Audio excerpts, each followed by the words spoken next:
नमस्कार दोस्तों, हमारे चैनल पीआर स्टोरीज में आपका स्वागत है। आज हम 1995 में घटी एक ऐसी वारदात की ओर आपको ले जा रहे हैं जिसने भारत को झकझोर दिया था। यह घटना तंदूर हत्याकांड के नाम से प्रख्यात हुई। यह घटना न केवल एक धोखाधड़ी की कहानी है बल्कि भारतीय कानूनी तंत्र की सहनशीलता का परिणाम भी है। तो चलिए इसे देखते हैं। तारीख थी 2 जुलाई और साल था 1995।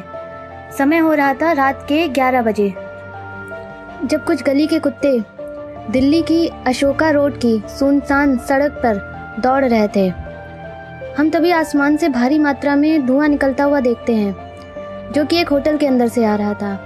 कांस्टेबल अब्दुल नाजिर कुंजू उस time Connaught place police station में पोस्टेड था और उस टाइम वो नाइट ड्यूटी पर था, रात के 11 बजे से लेकर सुबह 5 बजे तक।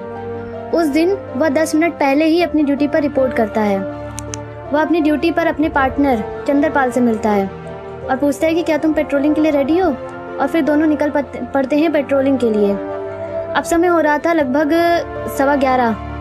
वह एक गली में पहुंचते हैं जो अशोका यात्री निवास के बगल में थी और वहां पे भारी मात्रा में एक होटल से धुआं निकल रहा था।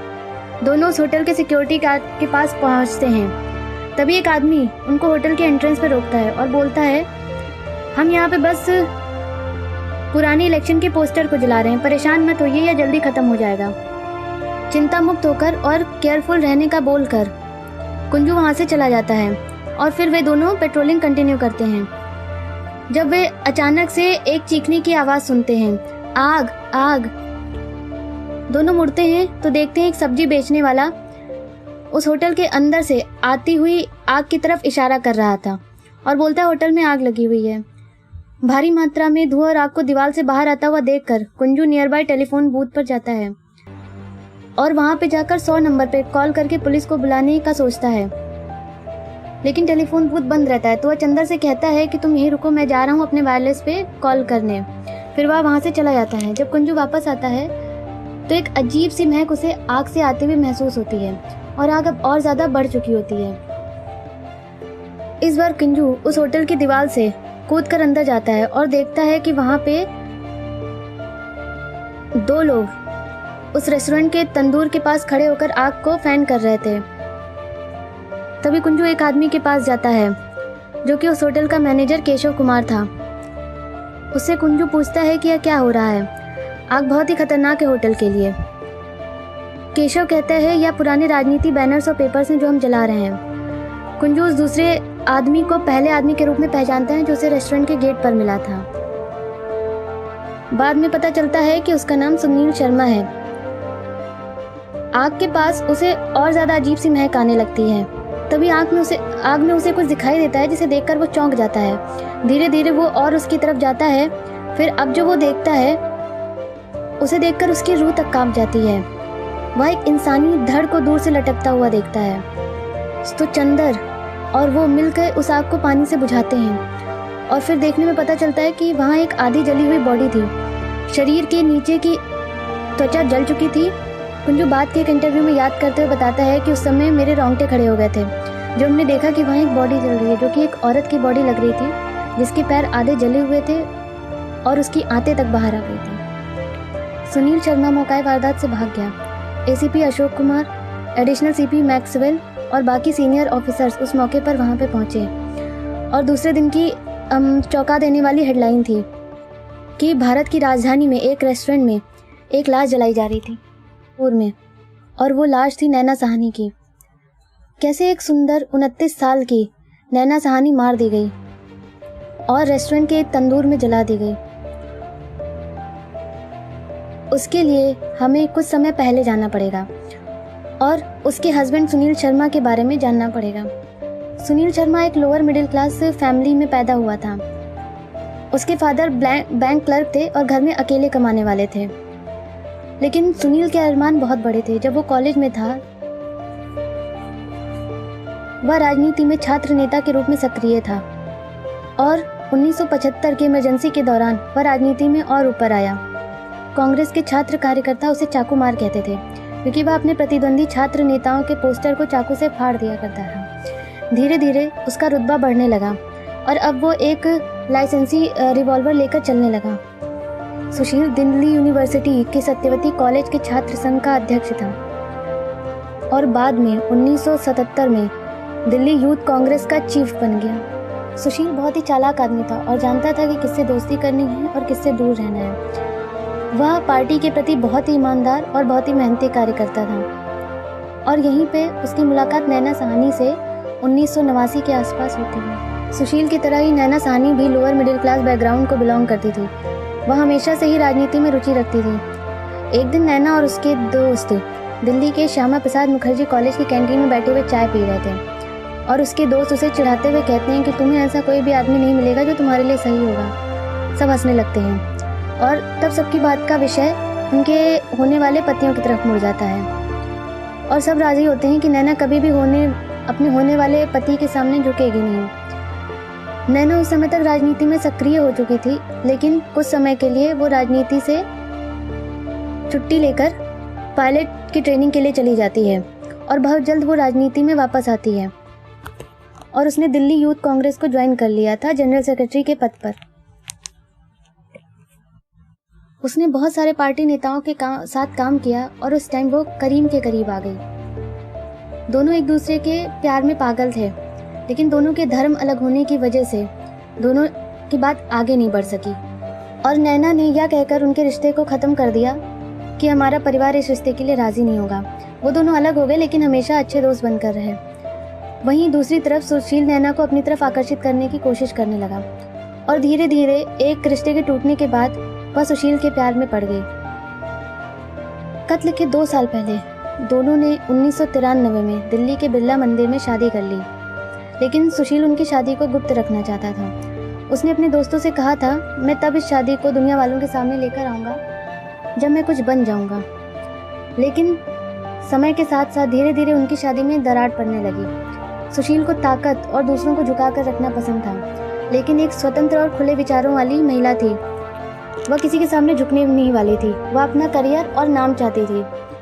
करीम नैना का पुराना प्यार बताता है कि नैना उसको कॉल करती थी और रोती थी कि कैसे सुशील पीटने के बाद उसे रोज मारता है और गोल मार्केट के एक किराए के फ्लैट में बंद कर देता है। एक ऐसी घटना का भी पता चलता है जिसमें सुशील ने जानबूझकर सिर्फ नैना को डराने के लिए उसके ऊपर 3 गोली फायर की थी। लोगों के हिसाब से सुशील 2 तरफा लाइफ जीता था। एक तरफ जहां वो खुद को मेहनती और बहुत ही मंदिर जाने वाला, पूजा पाठ करने वाला इंसान दिखाता था, दूसरी तरफ वो महिलाओं के प्रति आकर्षित रहता था। करीम कहता है कि सुशील कभी भी किसी महिला को फेवर के लिए मना नहीं करता था। एक ऐसी अफवाह सुनने के बाद नैना सुशील से पूछती है, क्या तुम्हारा इला के साथ कोई चक्कर चल रहा है क्या? सुनी सुनाई बात पर भरोसा मत करो, सुनील गुस्से में बोलता है। लेकिन नैना जानती थी कि उसका पति झूठ बोल रहा है। वो जानती थी कि उसके पति ने इला को पार्लियामेंट की टिकट का लालच देकर पटा लिया था और एक आर्टिकल में उस टाइम के जर्नलिस्ट अर्चना जहांगीरदार ने लिखा कि ऐसी अफवाह है कि इला शायद सुशील के बच्चे की माँ भी थी। नैना को विश्वास हो गया था कि अब इस गुप्त मैरिज में कुछ नहीं रखा है और वो ऑस्ट्रेलिया जाने का फैसला करती है। गुस्से में सुशील उससे पूछता है कि तुम क्यों जाना चाहती हो? नैना कहती है कि मैं अपने पैरों पर खुद खड़ी होना चाहती हूँ और अपना एक एक्सपोर्ट बिजनेस स्टार्ट करना चाहती हूँ। सुशील कहता है, लेकिन तुम्हारी हेल्प कौन करेगा, तुम्हारा पुराना आशिक? गुस्से में नैना की तरफ घूमते हुए सुशील पूछता है, क्या फ़र्क पड़ता है? नैना जवाब देती है। सुशील गुस्से में पागल हो जाता है नैना के इस फैसले से। कत्ल की रात जब सुशील घर आता है तो वह देखता है कि नैना किसी से बात कर रही थी और अब उसने रिसीवर रख दिया है। उसे पता था कि उसकी बीवी किससे बात कर रही है। वह जाता है और टेलीफोन के पास जाता है और रिसीवर उठाकर रिडायल करता है। उसे दूसरी तरफ एक आदमी की आवाज़ आती है जिसे वह तुरंत पहचान लेता है कि वो आदमी कोई और नहीं, करीम ही है। तो वो नैना से पूछने लगता है और फिर झगड़ा उनका वापस से शुरू हो जाता है। वह गन निकालता है और नैना की तरफ पास से 3 गोलियां चला देता है। एक गोली नैना के गले में, दूसरी सर में और तीसरी मिस फायर हो जाती है। इस बात का एहसास होने के बाद कि उसने क्या कर दिया, अब उसे पता था कि जल्दी कुछ करना पड़ेगा। वो जल्दी से लाश को चादर में लपेट देता है, लेकिन देखता है कि खून चादर से बाहर आ रहा था। तो फिर वह डाइनिंग टेबल के कवर को निकालकर लाश को उसमें लपेट देता है। अब उसे लाश को ठिकाने लगाना था। वो लाश को कार में डालता है और कपड़े बदलकर वहाँ से चला जाता है। अब वो अशोक यात्री निवास होटल के रेस्टोरेंट में पहुँचता है जिसमें वो पार्टनर भी था, और वहाँ का मैनेजर उसका फ्रेंड था। उस समय करीब रात के 10:15 बज रहे थे जब सुशील एक मारुति कार को रेस्टोरेंट ले जाता है। सुशील वहाँ के मैनेजर केशव को वहाँ पे सारे कस्टमर्स और स्टाफ को बाहर भेजने को कहता है। केशव कुछ ना पूछ के ऐसा कर देता है। बाद में सुशील उसे सारी बातें बताता है। पहले तो केशव मना करता है, लेकिन फिर उसकी मदद करने को तैयार हो जाता है और अब वो दोनों लाश को अंदर ले जाते हैं। सुशील लाश को तंदूर में डाल देता है, लेकिन लाश अभी तंदूर में फिट नहीं बैठ रही होती है, तो सुशील लाश के दोनों पैर घुटने के नीचे से अलग कर देता है और हाथों को कोहनी से अलग कर देता है। बहुत ही डरावने तरीके से उस तंदूर के बाहर से पैर लटक रहा होता है। अब वह तंदूर में आग लगा देता है। पहले उस आग में केशव घी लेकर आता है जो डालता है। जब घी कम पड़ जाता है तो केशव मक्खन लेकर आता है। जब उससे भी काम नहीं चलता तो दोनों पेपर को आग में डाल देते हैं, जिसके बाद आग बहुत ज़्यादा बढ़ने लगती है। और यही वो टाइम था जब वो सब्जी वाला कुंजू और चंदर आग को होटल से बाहर आते हुए देख लेता है। तब तक पुलिस पहुंचते ही सुशील भाग चुका होता है, लेकिन केशव तुरंत कबूल कर लेता है।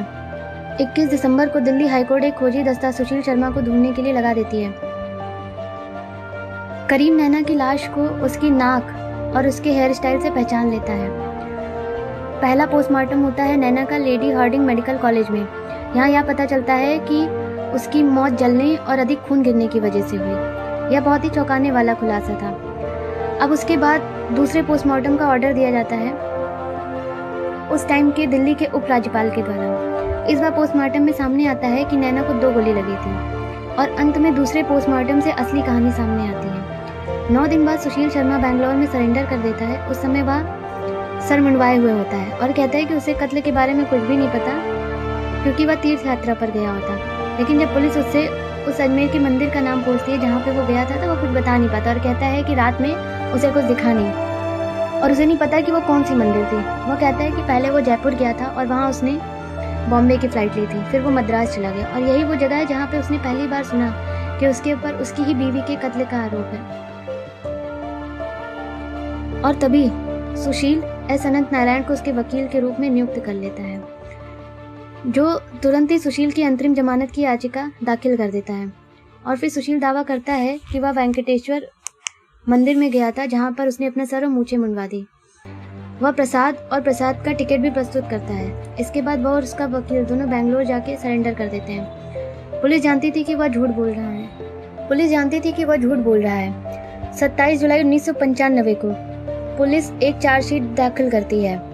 9 मई 1996 को ट्रायल कोर्ट ने 5 लोगों पर कत्ल, आपराधिक षड्यंत्र और सबूतों को मिटाने का चार्ज लगाया। 7 नवंबर 1996 को सुशील शर्मा को फांसी की सजा सुनाई गई, जबकि केशव को 7 साल की जेल की सजा सुनाई गई। दिसंबर 2003 में शर्मा हाई कोर्ट चला जाता है। 19 फरवरी 2007 को हाई कोर्ट ने मौत की सजा को बरकरार रखा। 8 अक्टूबर 2013 में सुप्रीम कोर्ट ने मौत की सजा को उम्र कैद की सजा में बदल दिया।